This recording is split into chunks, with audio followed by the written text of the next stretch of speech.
Kagyat sa gitnang Silangan.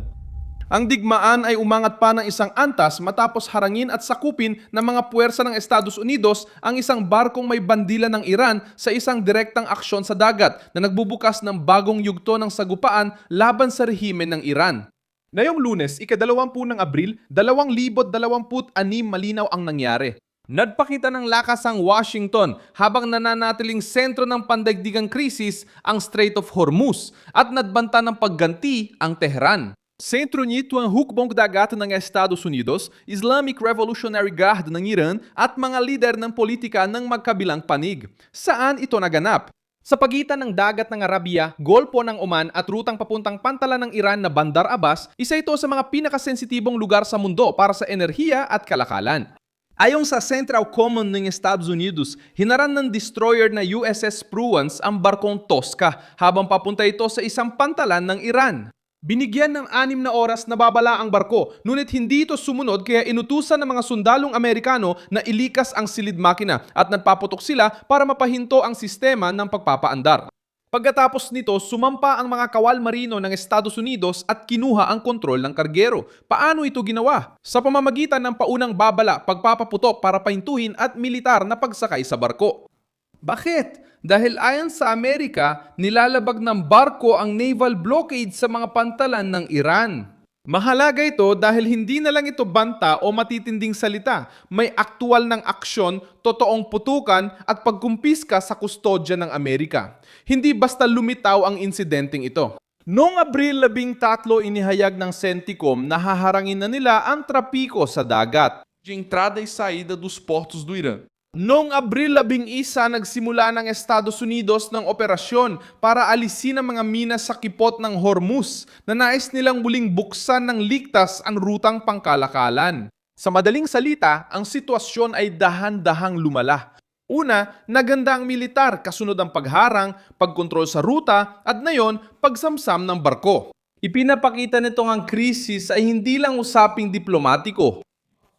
Isang hayagang pagtatalo kung sino ang may kontrol sa pinaka-estratehikong daanan ng dagat sa reyon. Sa panig ng Iran, ang tugon ay dumating sa agresibong tono. Ayon sa Reuters, nanggakong gaganti ang Tehran at sinabing galing China ang barko. Kasabay nito, naging alanganin ng ikalawang round ng negosasyon sa Pakistan. Iniulat ng Reuters na sinabi ng Iran na hindi ito sasali sa bagong round ng pag-uusap. Habang binigyan diin ng Associated Press na ang sitwasyon ng tigil putukan ay nayugyog at ang dialogo na inihayag ni Trump ay nabalot ng matinding pagdududa. Kailan? Nangyayari ito sa panahong mahina at maikli ang tsansa para sa diplomasya, kaya malaki ang epekto ng insidente sa dagat. Pinalalawak nito ang digmaan at maaring mawala ang huling partatangkang pampolitika bago magsimula ang bagong bugso ng pag-atake. May isa pang patunay kung gaano kalaki ang problema. Noong Sabado, iniulat ng ahensiyang British na UKM na isang oil tanker ang pinaputukan ng 2 bangka na konektado sa Revolutionary Guard malapit sa Oman.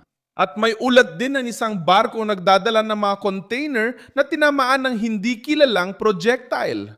Nakakatulong ito para maintindihan kung paano unti-unti nabuo ang paglala sa dagat bago samsamin ang Tosca. Hindi ito isang hiwalay na insidente, kundi isang sunod-sunod na presyon sa paglalayad, pagharang, pagbabanta at tugon ng militar. Bakit naging ganito ang sitwasyon?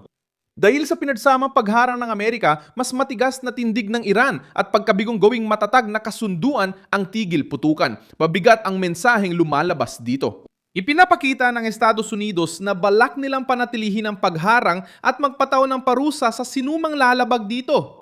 Sinusubukan ng rehimen ng Iran na ipakita ang reaksyon at katatagan, ngunit pumapasok sila sa delikadong sitwasyon dahil bawat kilos sa dagat ay maari maging dahilan ng mas malaking pag-atake. Mas mabigat na tugon at tuluyang pagbagsak ng mga pag-uusap. Ang pangunahing tanong ay simple. Ang Iran ba ay hawak pa ang sitwasyon o nawawala na sa kontrol?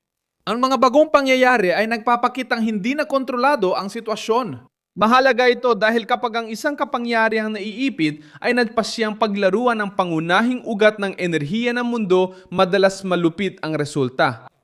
Ang nakataya dito ay hindi lang isang tunggalyan sa pagitan ng Tehran. At ito ay ang katatagan ng Hormuz, ang pandaigdigang halaga ng enerhiya, ang seguridad ng mga sibilyang barko at ang kinabukasan ng populasyon ng Iran na matagal nang pasa ng bigat ng digmaan, panunupil at takot.